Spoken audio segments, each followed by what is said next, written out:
Tá bom, meus irmãos. Vamos abrir as Bíblias. Eu quero que você abra a Bíblia em Lucas, no capítulo 17. Deixa aberto aí no capítulo 17. Já já nós vamos ler essa passagem. É uma passagem interessante. Mas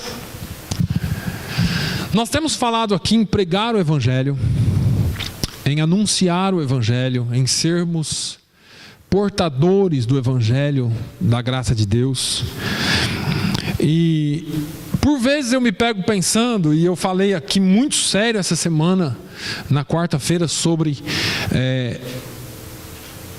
a nossa responsabilidade em pregar o Evangelho, em fazer discípulos. E tem hora que eu acho que eu sou meio duro, mas eu quero que os irmãos não tomem isso como algo pessoal, porque o Espírito Santo ainda é o pastor dessa igreja, é o Espírito Santo que dirige as nossas vidas aqui, é o Espírito Santo que fala ao seu coração. Então, às vezes, quando a gente é um pouco duro na palavra, principalmente de quarta-feira, que a gente está aqui batendo papo, quarta-feira é uma bênção aqui, irmãos.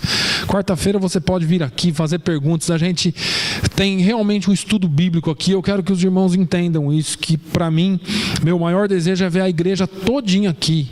Não que eu não quero que você venha domingo, mas na quarta-feira eu faço questão que você esteja, porque é uma bênção. Você pode participar conosco. Então, eu tenho falado isso, e quarta-feira eu falei aqui sobre a responsabilidade de fazer discípulos, porque às vezes a gente fala, Jesus falou, ide por todo mundo, pregai o Evangelho a toda criatura. Mateus 28 está aquela mensagem ali, go therefore and make disciples, vai, faz discípulos, faça discípulos. E eu, ouvindo a palavra de Deus e também estudando a palavra de Deus e me alimentando pela palavra, a gente chega à conclusão que às vezes não é bom que todos façam discípulos. E você fala assim, pastor, Jesus mandou fazer discípulos, mas tem pessoas com a vida tão torta, com a vida tão desarrumada, cheio de pecados escondidos, cheio de coisas ainda para serem tratadas. Se essas pessoas fizerem discípulos, elas podem fazer discípulos iguais a elas. Isso é um problema. E eu, pensando nisso essa semana e pedindo uma palavra de Deus para o meu coração, para falar com você, eu queria te fazer uma pergunta, e esse é o tema da mensagem de hoje, do estudo de hoje. Você está pronto para ser servo? Você está pronto para servir? E eu falei para os irmãos que as igrejas estão cheias de crentes, mas não estão cheias de discípulos. Jesus tinha muitos seguidores, mas poucos eram os discípulos. Jesus tinha uma multidão. Olha, quando ele teve que alimentar, os irmãos sabem, quando ele teve que falar alguma coisa, tinha hora que ele tinha que subir no barco e entrar na água, outra hora ele teve que ajuntar de 50 em 50, porque não tinha como ele alimentar todo mundo, era muita gente seguindo Jesus. Mas ele escolheu 12 discípulos depois de ter orado uma noite inteira. Por que será que ele fez isso? Será que toda aquela gente estava disposta a servir? Ou será que toda aquela gente estava ali para ser servida? Eu já falei, já perguntei isso para a igreja aqui. Você vem aqui para quê? Pastor, eu venho aqui para ouvir a palavra de Deus. Amém, eu também venho. Mas você precisa vir aqui em primeiro lugar para entregar o seu culto de adoração a Deus. Quando a gente fala em família, e hoje é um culto de família, hoje é Santa Ceia. Quando a gente fala em família, não entra na cabeça de uma mãe, uma filha que chega numa certa idade e já não ajuda a fazer nada. A filha levanta e não arruma o quarto, a filha não ajuda a lavar uma louça, a filha não ajuda a fazer. E para o pai a mesma coisa com o filho, ou a mãe com o filho. Dá para você dobrar o seu cobertor pelo menos? Não, faz você. Quando a gente pensa em família, a gente pensa logo em serviço, em união para tudo. E a igreja é uma família. Só que nós temos visto pessoas dia após dia vindo à igreja para ser servido, mas não querem servir a Deus. Eu não estou falando de servir o pastor não, irmãos, entenda isso. Eu estou falando de servir a Deus. servir a Deus.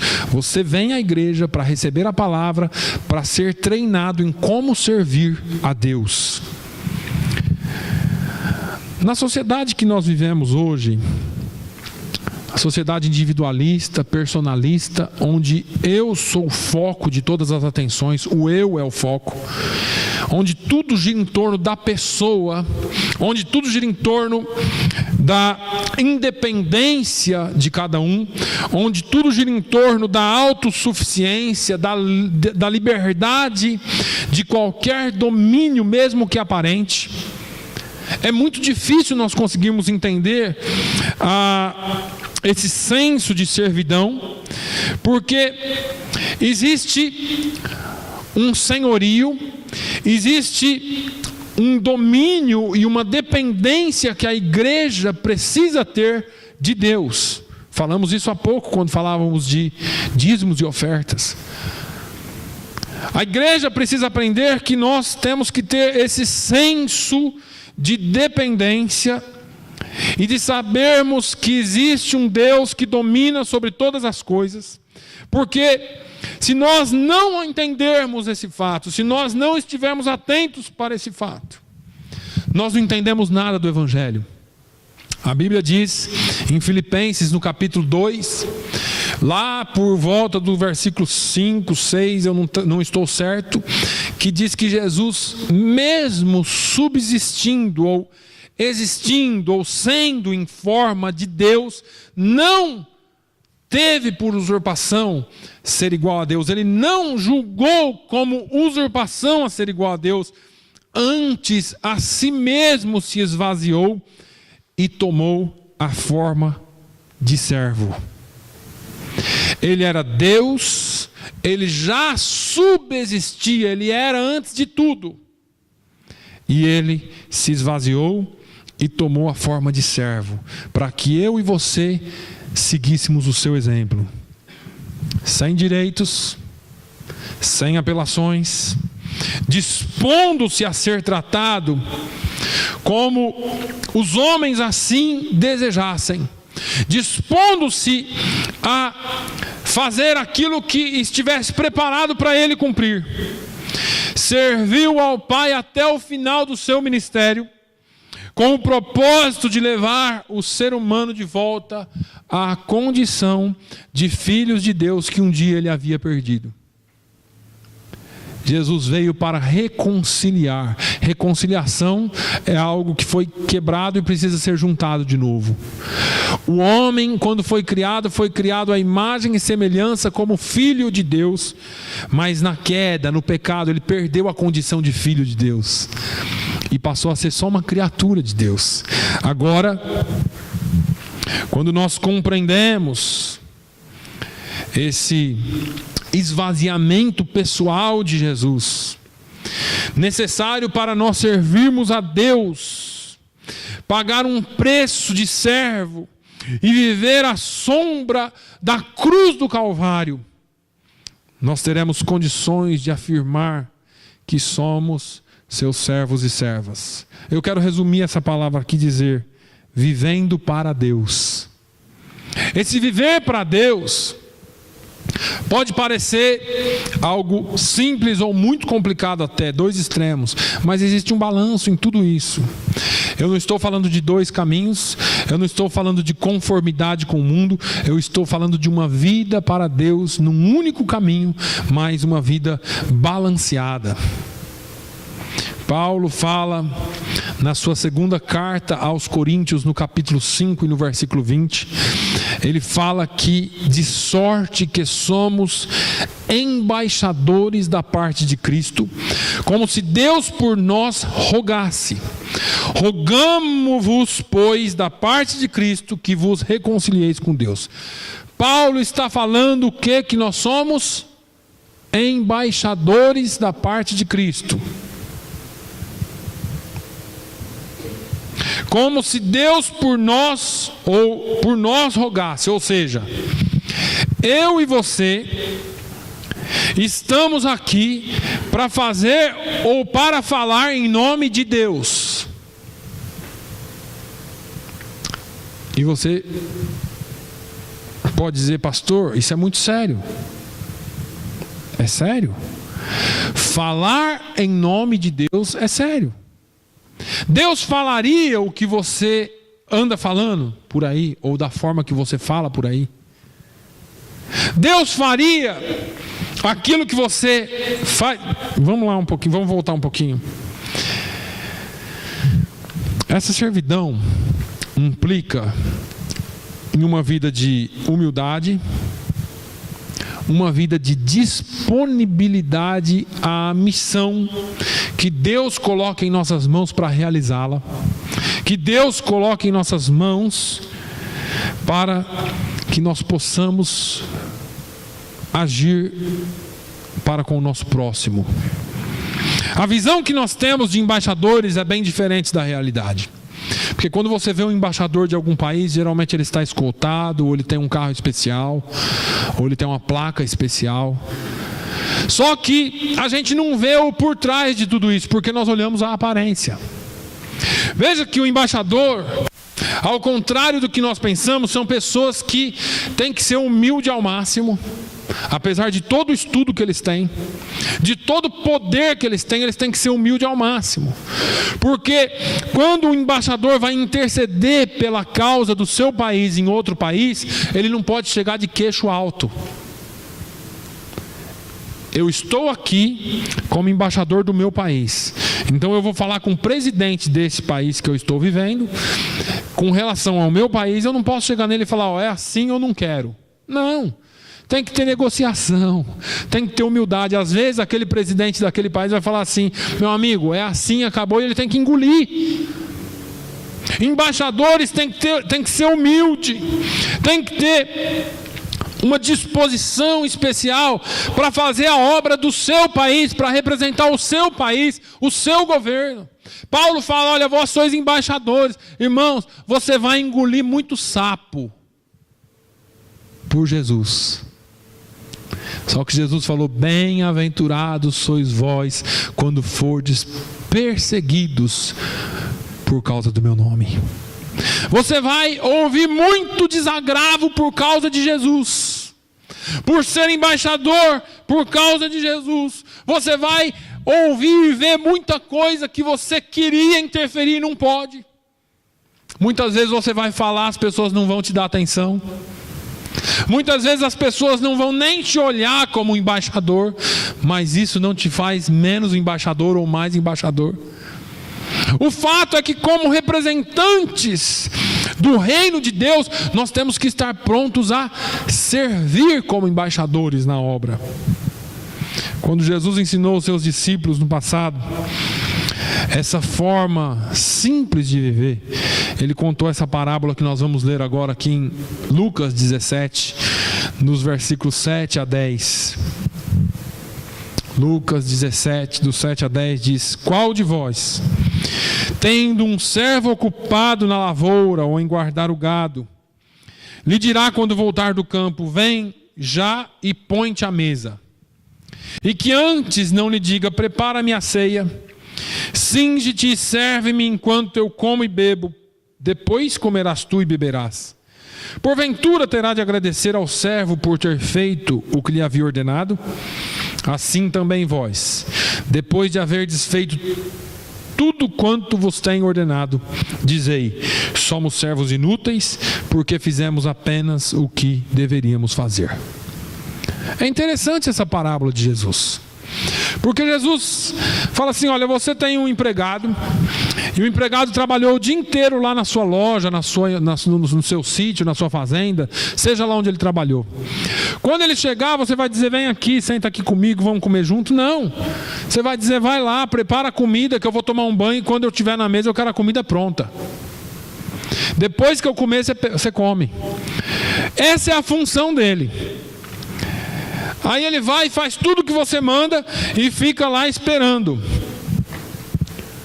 Quando você acaba de comer, ele reclama com você, fala: você nem agradeceu eu ter comido, não é? Não. Ou você nem agradeceu pela comida. Não. O empregado já sabe que aquela é a função dele. Você, na função de servo, faria a mesma coisa. Você vai lá, faz, aquilo é o seu dia a dia. O que Jesus está falando aqui é que o nosso dia a dia tem que ser um dia a dia de servidão e não de cobrança. Jesus está falando aqui, olha, irmãos, o que mais me chama a atenção, ou às vezes me deixa triste comigo mesmo, é que para o homem nós fazemos tanta coisa. Vocês que trabalharam a vida inteira aí, trabalham ainda, sabe? Se o patrão falar assim, olha, hoje nós vamos ter que fazer hora extra. Você acabou de fazer aquele serviço lá, está quase pronto para ir para casa, ele fala assim, ó, aconteceu um problema, recebemos um pedido, alguém ligou, e nós precisamos entregar isso amanhã, e eu preciso de você. Você vai falar não?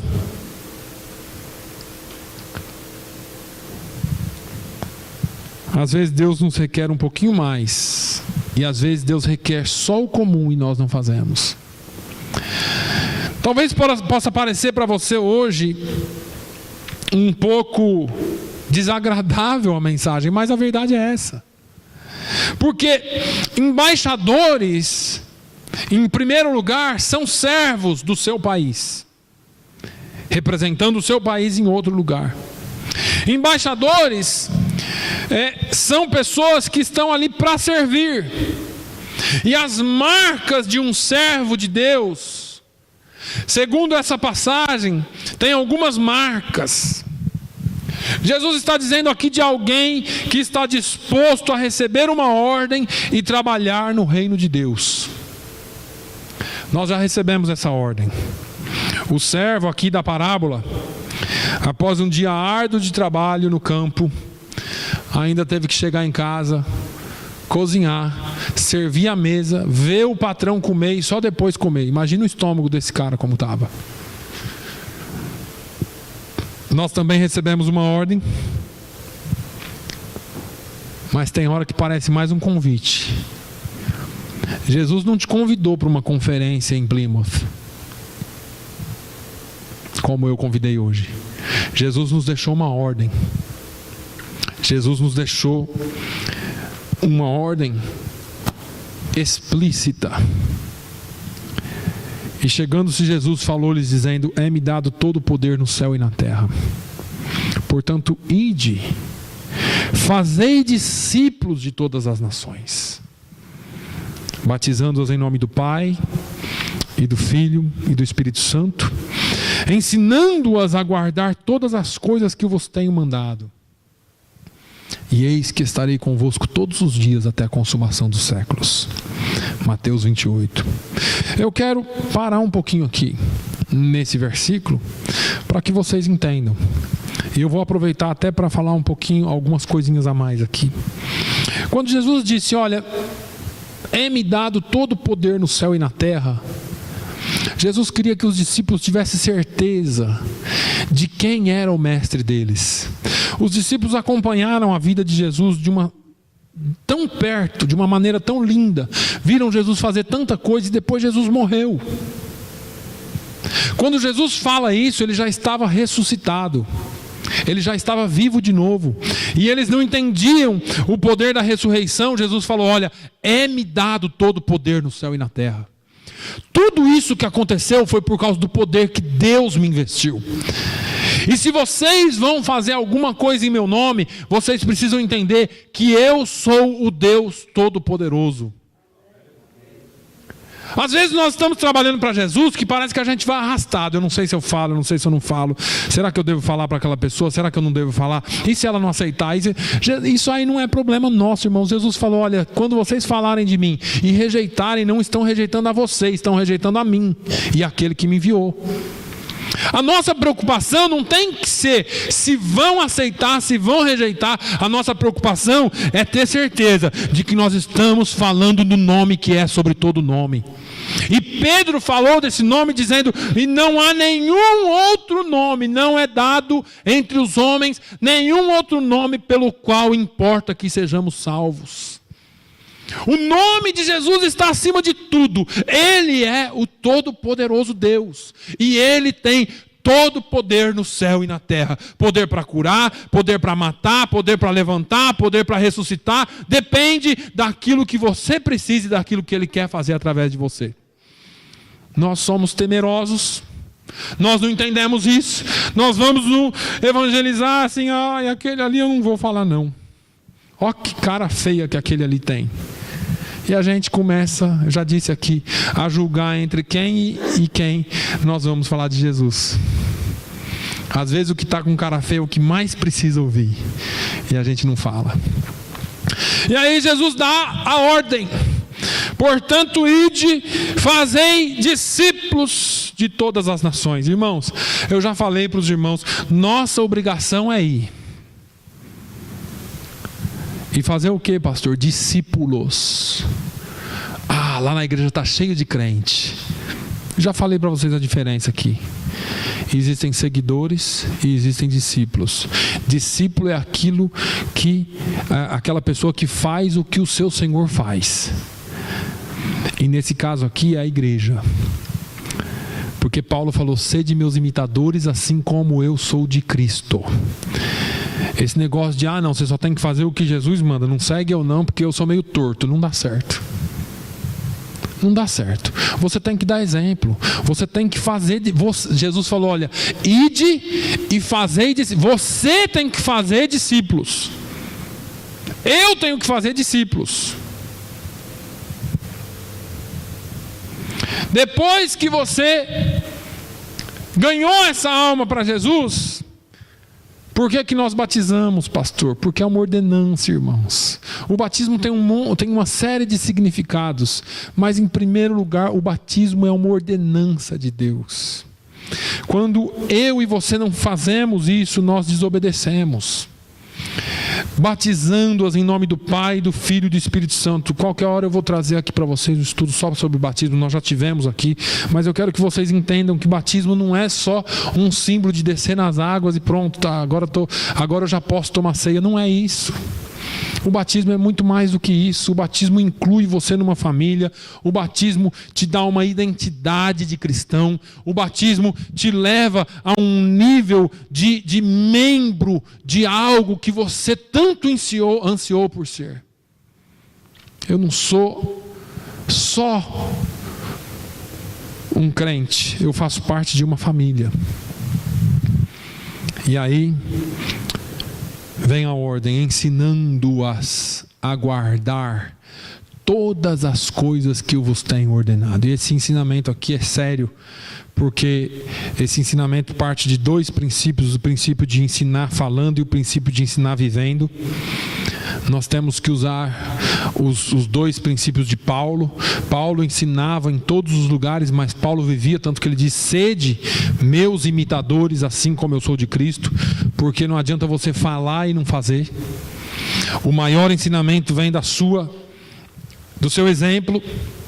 O discípulo, o servo, o embaixador, não vive para si, mas vive para servir o seu Senhor. Nossa vida, de um modo geral, em tudo que nós fazemos, deveria incluir essas 4 coisas que Jesus fala aqui: ide, fazei discípulos de todas as nações, batizando-as e ensinando-as. São 4 princípios da grande comissão de Jesus. Agora, em tudo que nós fazemos, isso aqui está envolvido.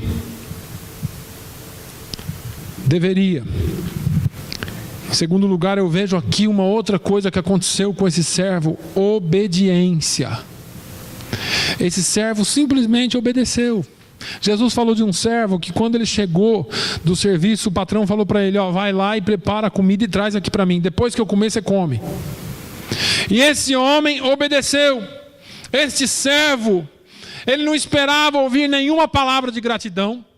Esse servo, ele não esperava ser chamado pelo seu amo e dizer: olha, você fez muito bem, você fez certinho. Ou muito menos ele chamaria o seu senhor de egoísta, porque ele só pensou nele. Eu também trabalhei o dia inteiro, eu também tenho que comer. E aí ele entendeu que ele tinha uma obrigação a fazer, ele tinha um papel a desenvolver. Mas nós agimos diferentes muitas vezes. Nós fazemos do nosso jeito. Nós queremos as coisas do nosso jeito. Quando o Senhor nos chama para realizarmos algumas tarefas, e quando eu falo o Senhor nos chama para realizar algumas tarefas, o Senhor já nos chamou para uma principal, que é pregar o Evangelho. Aí quando a gente convida os irmãos para fazerem parte, ou a igreja envolve os irmãos em alguma coisa, parece que é tão difícil fazer, irmãos. A igreja é a família de Deus. Quando a igreja convida você, o pastor convida você para um evento especial, para um programa especial de evangelismo, para alguma coisa que nós precisaríamos estar fazendo normalmente, mas às vezes a gente tem que criar programas e eventos para que isso aconteça. Às vezes nós colocamos tantas desculpas e tantos obstáculos para não fazer. Se cumprimos essa tarefa, nós queremos logo de imediato ser reconhecidos e sermos ovacionados por aquilo que nós fizemos. Olha, irmãos, nós tivemos aqui um grande evangelismo, e lá na casa da irmã Aldine e do irmão Antônio, 20 pessoas foram salvas. Irmão Antônio, irmã Aldina, muito bom, parabéns, vocês fizeram um bom trabalho. E tem gente que, se nós não fizermos isso, eles vão falar, fizemos e ninguém nem falou nada. As pessoas querem ser reconhecidas, querem ter os seus nomes citados. E Jesus falou assim: olha, vocês precisam se alegrar, porque o nome de vocês está escrito no livro da vida. Não se alegre pelo que as pessoas veem que vocês fazem aqui. Irmãos, os grandes homens de Deus foram forjados, foram feitos, treinados, preparados no anonimato. Quando Samuel veio para ungir o novo rei de Israel, os irmãos estão cansados de saber isso aqui. O Jessé pegou os filhos e colocou em fila, parecia uma escadinha. Começando por Eliabe, bonito, forte, musculoso, preparado para a guerra.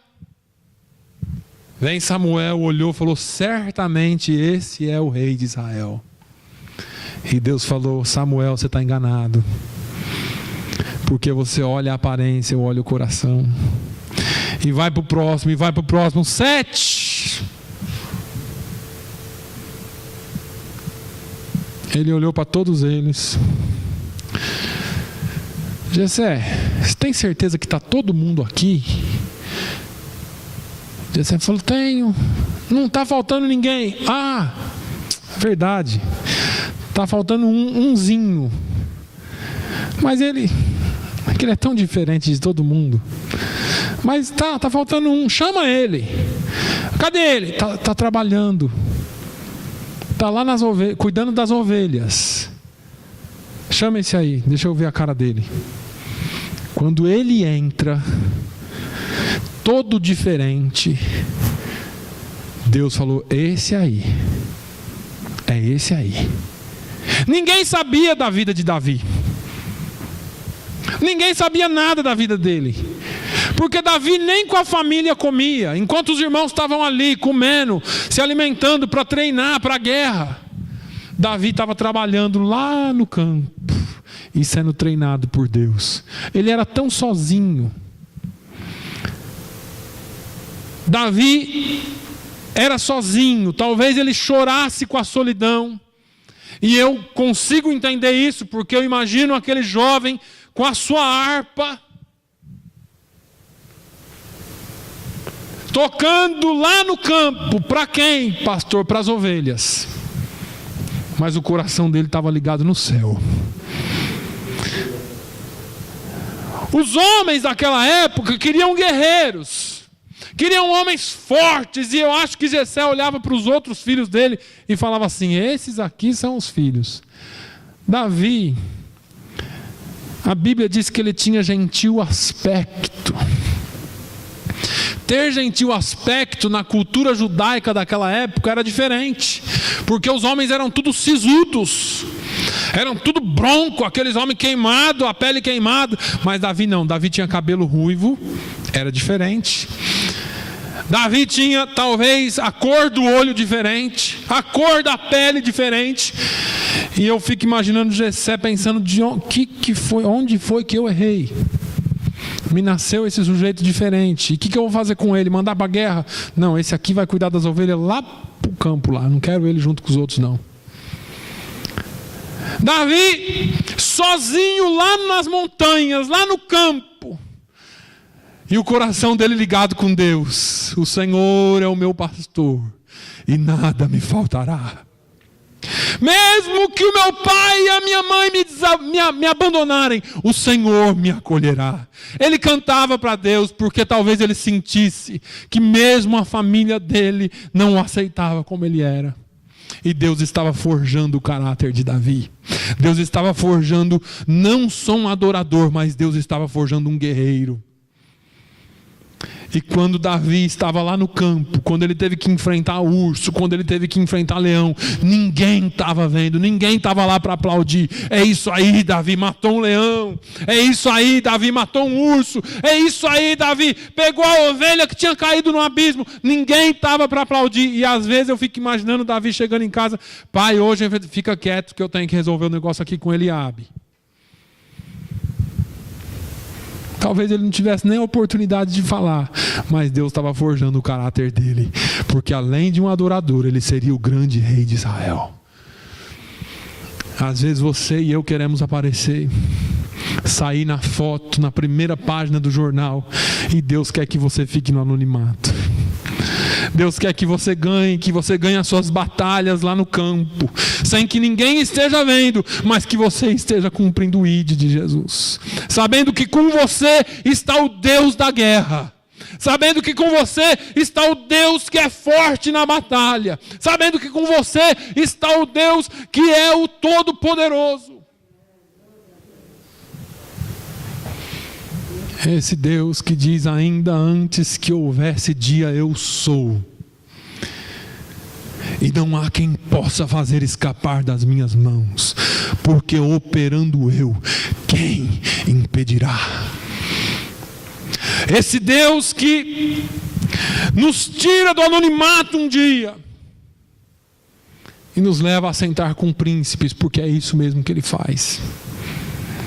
E às vezes nós ficamos tão com problemas para obedecer um Deus que é tão poderoso. Encontramos prioridades para tudo na nossa vida. Encontramos muitas outras coisas para fazer. Às vezes a gente pergunta: cadê o fulano? Cadê o ciclano? Tem tantas outras coisas que estão fazendo.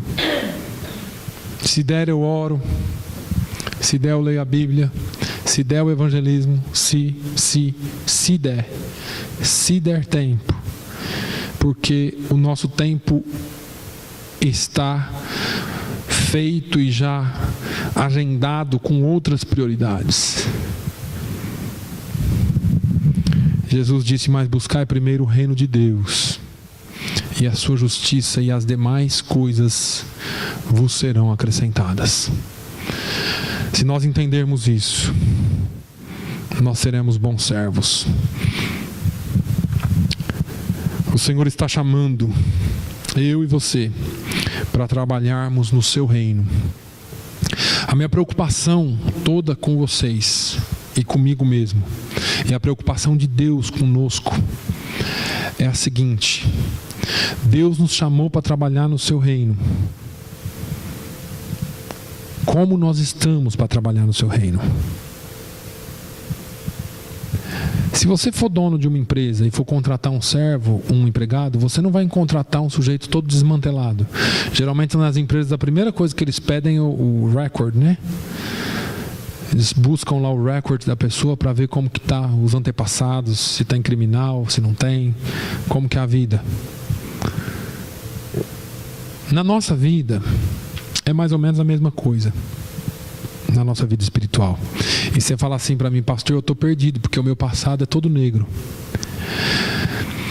Mas o seu passado não é mais negro, porque nós já cantamos hoje aqui: alvo mais que a neve. É isso que a palavra diz, que os seus pecados podem ser vermelhos como a escarlata, eles se tornarão brancos como a neve.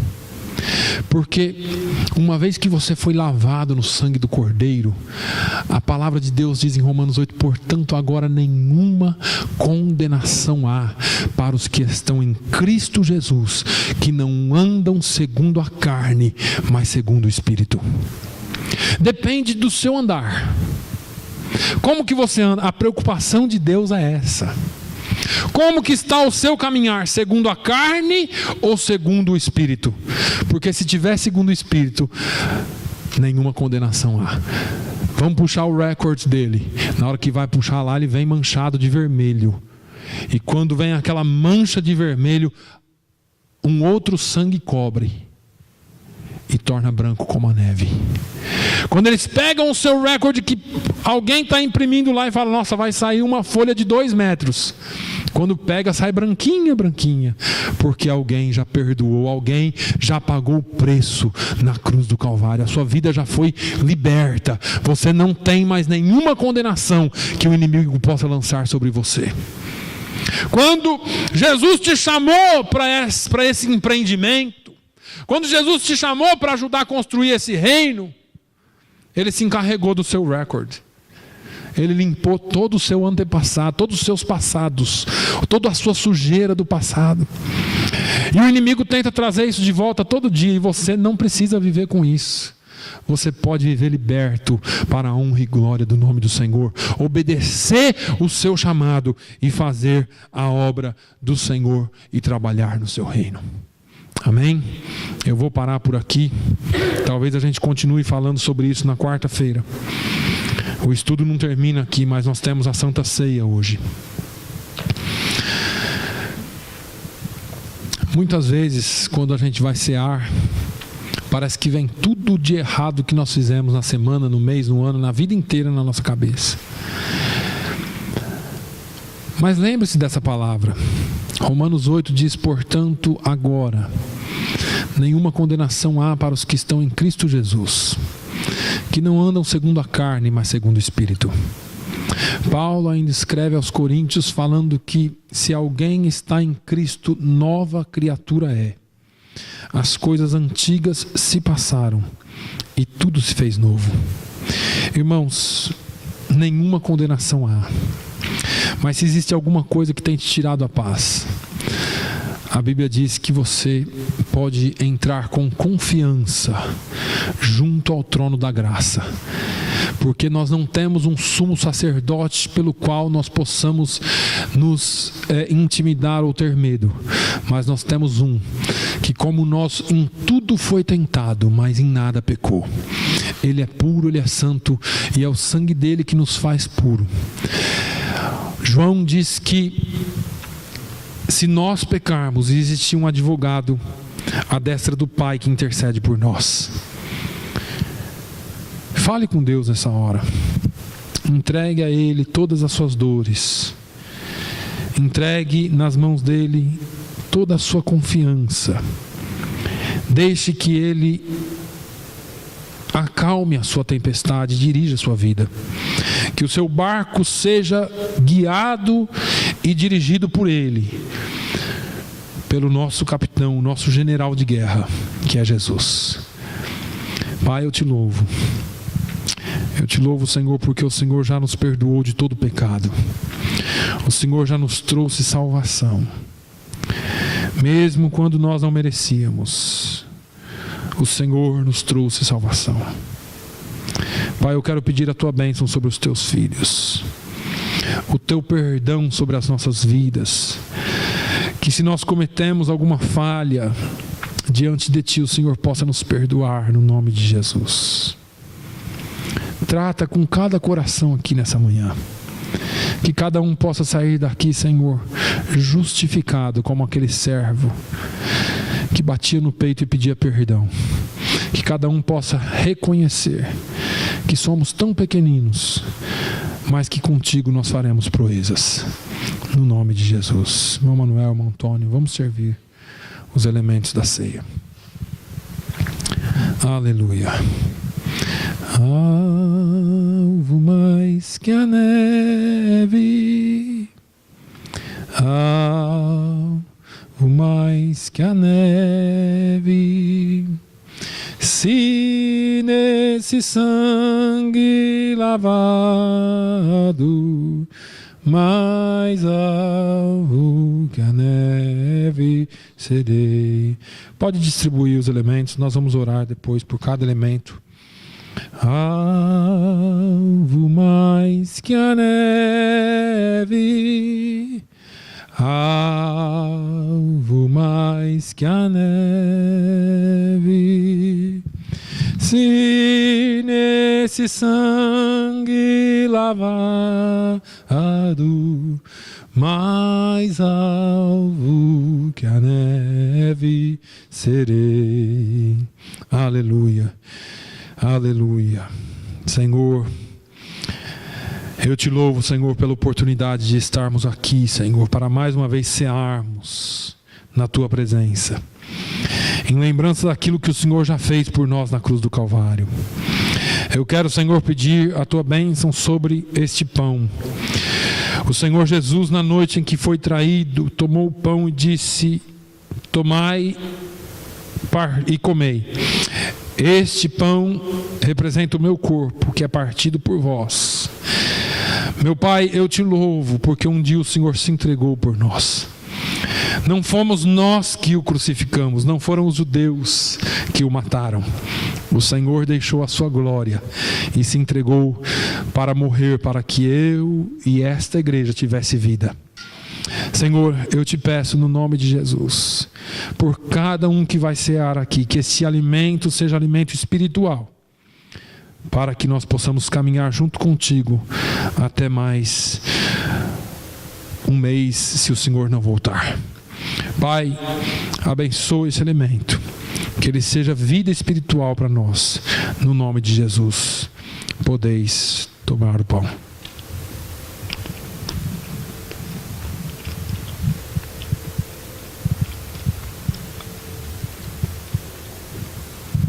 Semelhantemente, depois de ter comido o pão, tomou o cálice, dizendo: esse cálice é o novo testamento no meu sangue. Fazei isso todas as vezes que beberdes em memória de mim. Senhor, eu te louvo pelo cálice, por esse alimento, Senhor, esse suco da vide. Que o Senhor possa cada dia nos fazer lembrar da nova aliança que nós temos contigo, e que o Senhor tem conosco, que ela é eterna. No nome de Jesus eu te peço e agradeço. Podeis cear.